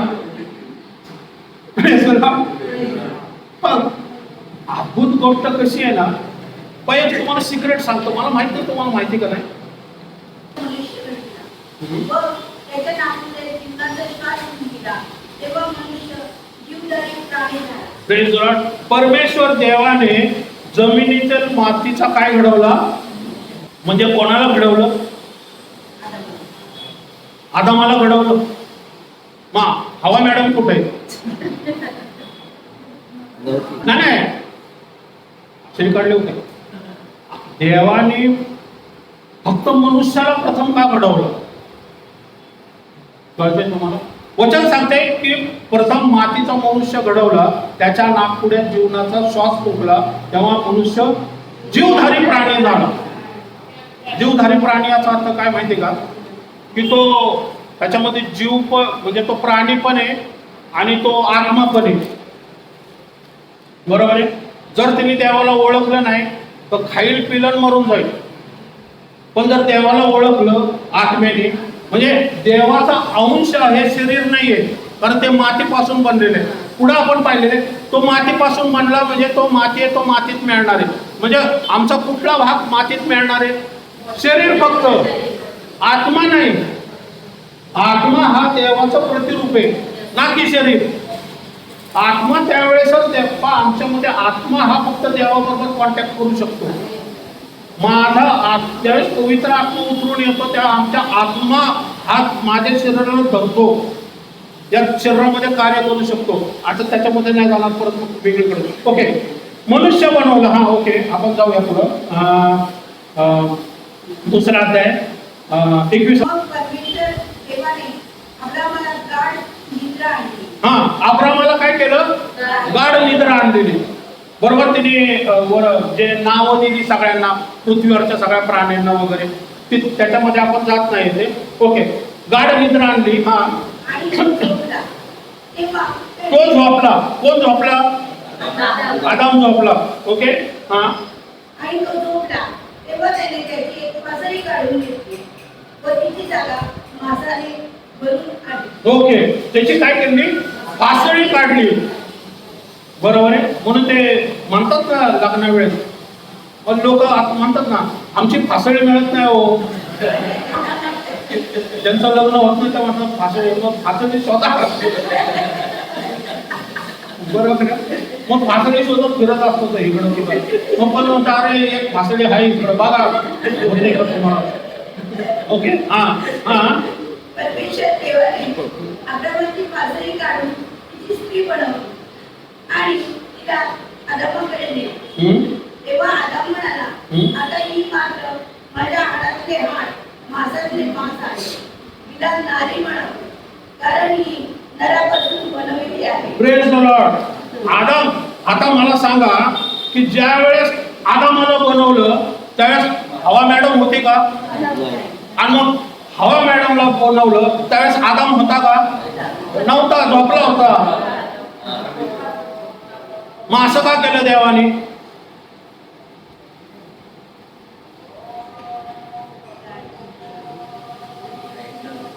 हा? काय सांगायचं का? असं का केलं? कारण आदामाने ज्यावेळेस डोळे उघडले त्यांनी कोणाला बघितलं? देवाला. देवाला बघितलं की हा माझं उत्पन्न करताय, ह्याने मला बनवलंय, हा माझा देव आहे. आणि हवे ज्यावेळेस हवेला बनवलं, हवेने कोणाला बघितलं? देवाला बघितलं की हा माझा उत्पन्न करताय, ह्याने मला बनवलंय. जर आदाम तिथं असताना ती म्हटलं असतं तर आदामच मेरा पती मेरा देवता. आज म्हणतात ना बरा हे मुला हे कैसा मेरा पती, तसं झालं असतं. पण अजून म्हणतात लोक पतीला देव बनवू नाही म्हणून तिला आदाम म्हटलं बाबा तू झोप जरा, नाही तर पुढं गडबड होईल. पण पुढं गडबड झाली. म्हणजे ज्यावेळेस आदाम उठला त्याने परमेश्वराला बघितलं की हा माझा देव, हिने मला उत्पन्न केलं, मी त्याची प्रजा आहे, मी ह्याच्यासाठी सत्ता स्थापन करायचंय, मी त्याचा रिप्रेझेंटेटिव्ह, मी त्याचं प्रतिरूप आहे. या पृथ्वीवरती मला त्याच्या राज्यासाठी कार्य करायचं. आणि ज्यावेळेस हवेला उठवलं, हवेने सुद्धा देवाला बघितलं. परमेश्वराने काय सांगितलं की मग तिला कळलं की हा देव आहे, ह्याच्यासाठी काम करायचं. आणि मग त्या दोघांना एकत्र आणलं. मग त्यांना सांगितलं बाबा हा जो आहे हा तुझा हसबंड, हे पहिलं लग्न त्यावेळेस झालं, परमेश्वर उपस्थित होता तिथं करार झालं तिथं, बरोबर. Praise the Lord. आणि मग तिथून मग परमेश्वराने पुढं हे कसं आहे, कारण वचन काय सांगतंय की 1:27 मध्ये दिले, देवाने आपल्या प्रतिरूपाचा मनुष्य निर्माण केला, देवाचं प्रतिरूप असा नर नारी उत्पन्न केली. ऍक्च्युली कसं आहे माहिती का, प्रगती उत्पत्तीमध्ये आहे ना थोडं वर खाली लिहिल्या गेल्यामुळं आहे ना प्रॉब्लेम झाला. आता कसं आहे, आता मी तुम्हाला सांगतो उत्पत्तीचा पहिला अध्याय पहिलं वचन, हा प्रारंभी देवाने आकाश व पृथ्वी उत्पन्न केली. पण झाली होती का? नाही. वचन सांगतं पहिला दिवस, दुसरा दिवस, तिसरा दिवस, हे पुढे आहे ना. मग असं का लिहिलं, प्रारंभी देवाने आकाश व पृथ्वी उत्पन्न केली. आणि इथं पण काय दिलेलं आहे की नर व नारी अशी उत्पन्न केली. पण नर तर दुसऱ्या अध्यायाच्या 7व्या वचनामध्ये उत्पन्न केलेलं आहे, आणि नारी तर दुसऱ्या अध्यायाच्या आत्ताच बघितलं 21व्या वचनानंतर उत्पन्न झालेली आहे का नाही. मग असं काय लिहिलेलं आहे, तर ते कसं उत्पन्न झालंय ना हे पुढं सांगितलेलं आहे. प्रारंभी देवाने सूर्य आकाश नाही, तिथं स्वर्ग आहे. स्वर्गाचे 3 भाग आहेत. पहिला स्वर्ग, दुसरा स्वर्ग, तिसरा स्वर्ग. पावलांनी सांगितलं मी 3ऱ्या स्वर्गापर्यंत गेलो, बरोबर. हे सूर्यचंद्र आकाशातले तारे दिसतात ना आपल्याला, हा पहिला स्वर्ग आहे. दुसरा स्वर्ग अंतराळातल्या दुरात्मेची शक्ती, हा दुसरा स्वर्ग आहे. तिसरा स्वर्ग म्हणजे जिथं परमेश्वर वास करतो, हा तिसरा स्वर्ग आहे. म्हणजे आपल्या ज्या प्रार्थना आहेत ना, आपण नुसतं म्हटलं ना इथूनच अरवड केलं ना ते छतापर्यंत जाणार नाही, तर स्वर्गात कधी जातील. म्हणून आपल्या प्रार्थना कुठं जायला पाहिजे? स्वर्गामध्ये परमेश्वराच्या सिंहासनापर्यंत जाण्यासाठी त्याला अग्नीचे ज्वालारूपी पाय हवेत. म्हणून आत्म्याने देवाची उपासना आत्म्याने खरेपणाने करावी. म्हणजे आत्मा हा देवाबरोबर कॉन्टॅक्ट आहे. म्हणून प्रार्थना ह्या बडबड नाही, ती आत्म्याने करायची प्रार्थना, मग ती देवापर्यंत पोहोचते. कारण ते तिसरा स्वर्ग आहे. सूर्य चंद्रात आकाशातल्या ताऱ्यापर्यंत जायची तर मारामारी चाललेली, मग तिथं कधी जाणार आपण? पण आत्म्याने जाऊ शकतो तुम्ही. Praise the Lord. आत्म्याने ज्यावेळेस तुम्ही इथं प्रार्थना करता, तुमच्या मदतीसाठी देव देते. जे तुमच्या प्रार्थना विनंती घेऊन लगेच जाप करून देवासमोर जातात. Praise the Lord. कळतंय तुम्हाला? मग आता कळलं तुम्हाला? Praise the Lord. कळलं कसं होतंय? ओके, आपण इकडे पत्र तिथं सोडलं होतं आपण. शरीराचे म्हणजे मंडळीचे मस्तक आहे, हं? जो आधी मृतातून प्रथम जन्मलेला आहे हं? अशासाठी की सर्वांमध्ये त्याला प्राधान्य प्रेज द लॉर्ड. तो आधी मृतांमधून प्रथम जन्मलेला आहे अशासाठी की सर्वांमध्ये त्याला प्राधान्य मिळावे. म्हणजे कोणामध्ये कोणाच्या आधी प्राधान्य मिळावे? आदामाच्या आधी. कारण सुखलोक त्यांनी उठवले, अब्रामाला त्यांनी उठवले, मोशेला त्यांनी उठवले. ना मोशे म्हणून मला माहितच नाही हा मोशे असं आहे का? नाही. आणि मोशेने सुद्धा त्याला बघितलं, अब्रामाने सुद्धा आत्मेमध्ये त्याला बघितलंय. अब्राम काय म्हटला? हाच तो एडका आहे जो परमेश्वराने इसाकासाठी इसाकाच्या आवेदी पाठवला होता. Amen. बरोबर. Praise the Lord. Praise the Lord. जे संदेश आहेत ना, वेळोवेळी वचन सांगते की तो वेळोवेळी संदेशाद्वारे वचनाद्वारे प्रगट होत गेलेला आहे. Praise the Lord. पण संदेश ते सांगत होते आम्हाला कळत नाही. यशा म्हटलं ना की यशा 53 मध्ये तो स्पष्ट उल्लेख केला होता तो कसं मरण पावणार. बरोबर. की त्याच्या ठाई वचन सांगते की त्यांनी नाकारलं, धिक्कारलं, पण आमच्यासाठी तो मरण पावला. आमचे पाप त्याच्या पदरी त्याच्यावर लादण्यात आले आणि आम्हाला जीवन मिळावं म्हणून त्याला क्रूस खांबावरती खेळण्यात आलं. ते यशा 53 मध्ये 700 वर्षाआधी भविष्यवाणी केली होती येशू कशा प्रकारे मारणार. Praise the Lord. आणि असा एकुलता एक देवाचा पुत्र तुमच्या माझ्या वचन सांगते की मध्यस्थीसाठी क्रूस खांब जे की भयंकर असं मरण त्यांनी सहन केलं की आम्हाला नरकाच्या अग्नीपासून वाचवलं. आता सुखलोक जे आहे परमेश्वराच्या मुलाचे ज्यावेळेस ती थडगी उघडली आणि जुन्या करारातले सगळे उठले गेले, ते येशू बरोबर स्वर्गात गेले. आणि मग स्वर्गात गेल्यावरती येशूने काय केले? परमेश्वराला म्हटले, परमेश्वरा, हा आदाम, हा अब्राहम, हा मोशे, हे सर्व जुने जुने सेवक तुझे घे तुझ्याकडे. Praise the Lord. तसं ज्यावेळेस आम्ही स्वर्गारोहण होऊन जाणार आहे, येशू त्यासाठी आम्हाला, कारण तो वचन सांगते तो तुमचा मस्तक आहे अशासाठी की सर्वांमध्ये प्राधान्य मिळावे, कारण त्याच्या स्थायी सर्व पूर्णता अवस्थे. 20 वचन संपूया. हे कलेशिकरास पत्राचा पहिला 23. आणि त्याच्या वधस्तंभावरील रक्ताच्या द्वारे शांती करून त्याच्याद्वारे जे सर्व काही आहे ते सर्व, ते पृथ्वीवरील असो किंवा स्वर्गातील असो, त्याचा स्वतःबरोबर त्याच्याद्वारे समेट करावा, हे पित्याला बरे वाटले. Praise the Lord. त्याच्या वधस्तंभावरती रक्ताच्या द्वारे शांती करून त्याच्याद्वारे जे सर्व काही, ते सर्व पृथ्वीवरील असो स्वर्गातील असो त्याच्या बरोबर, म्हणजे परमेश्वर आणि येशू मध्ये एक करार झाला जो त्याच्या रक्ताचा करार होता. त्याला नवीन करार म्हणतात. जे प्रभू भजनामध्ये आपण घेतो ना, तो नवीन कराराचा ते रक्त आणि त्याचं शरीर, तो करार आहे. त्याच्या कराराद्वारे काय केले? शांती असावी म्हणून त्यांनी काय केले? त्याच्याद्वारे पित्याला बरे वाटले, की तो करार पित्याला बरं वाटला. आणि परमेश्वर आणि आमच्यामध्ये मानवामध्ये काय झाली? शांती उत्पन्न झाली. जो दुरावा होता, बरोबर, जो आदामापासून तो त्या चोरापर्यंत जो दुरावा होता, तो पडदा होता. आता कळलं तुम्हाला, जो पडदा होता तो फाटला. आता आमचा डायरेक्ट प्रवेश परमेश्वराच्या परमप्रभूला. आता तुमच्या प्रार्थना करण्यासाठी तुम्हाला यरूशलेम नगरीमध्ये जायची गरज नाही. महायाजकाला आता त्या परमपवित्र स्थानात जायची गरज नाही. आता आम्ही इथं प्रार्थना केली तर आमचा जो महायाजक आहे तो स्वर्गामध्ये परमेश्वराच्या उजवीकडे बसलाय. तो आमच्यासाठी मध्यस्थी करत आणि आम्ही डायरेक्ट परमेश्वराच्या सिंहासनावर. एवढं तुमच्या माझ्यासाठी देवाने केले, त्याच्या नावाला धन्यवाद. आज मला सांगायचं होतं काय, पण आत्म्याने मला नेलं. पण मी काही तयारी करून नाही आली.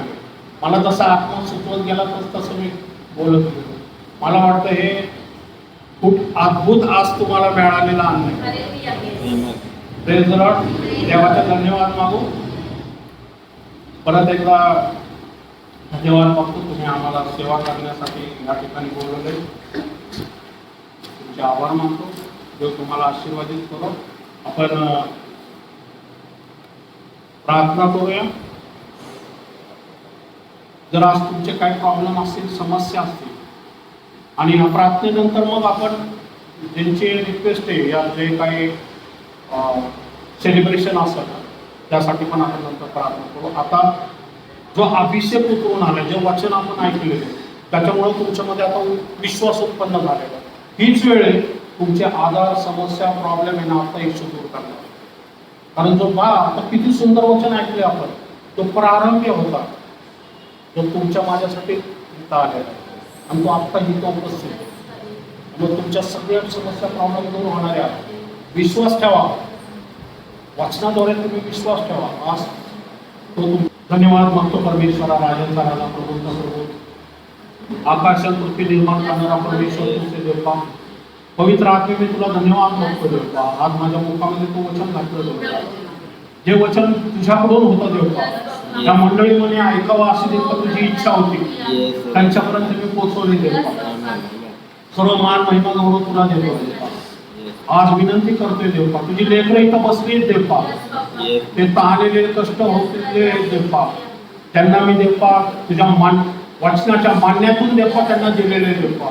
आता त्यांची वेळ आहे देवता, त्यांच्यामध्ये प्रॉब्लेम आहे देवता, त्यांच्यामध्ये समस्या आहे देवता, त्यांच्या घरामध्ये अडचणी आहे देवता, कोणाला शारीरिक वेदना आहे देवता, कोणाला आजार आहे देवता, आणि प्रॉब्लेम अनेक समस्याने ग्रस्त आहे देवता, कोणाला मानसिक टेन्शन आहे देवता, कोणाला कायद्याच्या गोष्टी आहेत देवता, कोणाला परमेश्वर देवता फायनान्स प्रॉब्लेम आहे देवा. तू आज प्रत्येकाला मदत कर देवता येशूच्या नावाने, आणि सर्व करत ख्रिस्त येशूमध्ये भावी देवता. सैतानाच्या सर्व जळते बाण, सैतानाच्या सर्व दुष्ट योजना निघून जायची आज्ञा करते. म्हणा तुम्ही पण म्हणा तुमचे जे प्रॉब्लेम आहे तुम्हाला माहिती आहे. आज डायरेक्ट देवाकडे मागा तुम्ही. आता देवाचा आत्मा इथं आहे. तुमच्या सगळ्या प्रॉब्लेम, समस्या परमेश्वरात जे ते काय आता मागत आहे, वचन सांगते मागा म्हणजे मिळेल. आता जे काही मागत आहे परमेश्वरा, एक सेवक म्हणून मी तुला विनंती करते, आज ते त्यांना दे देवता. बरोबर त्यांची गरज भागव देवता, त्यांना आरोग्य दे देवता, त्यांचा फायनान्स सुविधा देवता तू पूर्ण कर देवता. त्यांच्या घरामध्ये शांती येऊ दे देवता, त्यांच्या घरामध्ये आनंद येऊ दे देवता. लेकरा बाळांच्या समस्या दूर होऊ दे देवता, आपापसामधले मतभेद दूर होऊ दे देवता, आपापसामधलं टेन्शन दूर होऊ दे देवता, सर्व भांडण तंटा नाहीसं होऊ दे देवता. आज त्यांच्या कामामध्ये असलेल्या प्रॉब्लेम दूर कर देवता. आज देवता त्यांना प्रमोशन दे देवता, आज त्यांना बढती दे देवता. अडखळलेली सर्व कामं त्यांची होऊ दे माझ्या देवा. अनेक लोक त्या घरासाठी देवता प्रार्थना करते, त्यांना तू नवीन घर दे म्हणून मी तुला विनंती करते. ज्यांना परमेश्वरा गाडीची गरज आहे देवता, त्यांना गाडीचा पुरवठा कर देवता. ज्यांना पगारामध्ये उन्नती हवी देवता, त्यांना पगारामध्ये उन्नती दे देवता. जे कर्ज बाजारीपणामध्ये देवता, त्यांचं कर्ज फेडण्यासाठी तू मार्ग मोकळा कर देवता, आणि त्यांना देवता त्यांचं कर्ज फेडण्यासाठी तू मदत कर म्हणून मी तुला विनंती करते. हे आज देवता पाश्चात्य रूपी अंतःकरणाने तुझकडे आलेले देवता, ज्यांना देवता आपण केलेलं चुकीचं देवता, त्यांना आज त्यांच्या अंतःकरणात पवित्र आत्मेने त्यांच्या चुकाबद्दल जर काही ज्ञान दाखवलं असेल देवता, त्यांना दोष काही दाखवला असेल, येशूच्या नावात देवता तुला विनंती करते देवता. पवित्र आत्म्या येशूच्या रक्ताने परमेश्वरा त्यांचं तू ऐकते. आज त्यांची तू भेट घे देवता. आज पश्चात्तापी अंतःकरणाकडे तू लक्ष दे देवता. होय देवता, आमच्या पापाची तू क्षमा कर परमेश्वरा. कारण देवता ते वधस्तंभावरचं तुझं मध्यस्थी देवता अजून वाहते देवता. ते या चर्चला उन्नती दे देवता, या चर्च मध्ये शांती दे देवता, या चर्च मध्ये बरकता दे देवता, या चर्च मध्ये पेरलेलं प्रत्येक गोष्ट आशीर्वादित कर देवता. खरोखरीच देवता आज तू आमची भेट घेतली याबद्दल ते आलेले परमेश्वरा कष्टाने, श्रमाने, आजाराने जर्जर झालेले, पण आज प्रत्येक व्यक्ती ह्या चर्च मधून आशीर्वादित असं जाऊ दे देवता. त्यांची सर्व गरज ख्रिस्त येशूमध्ये पूर्ण कर.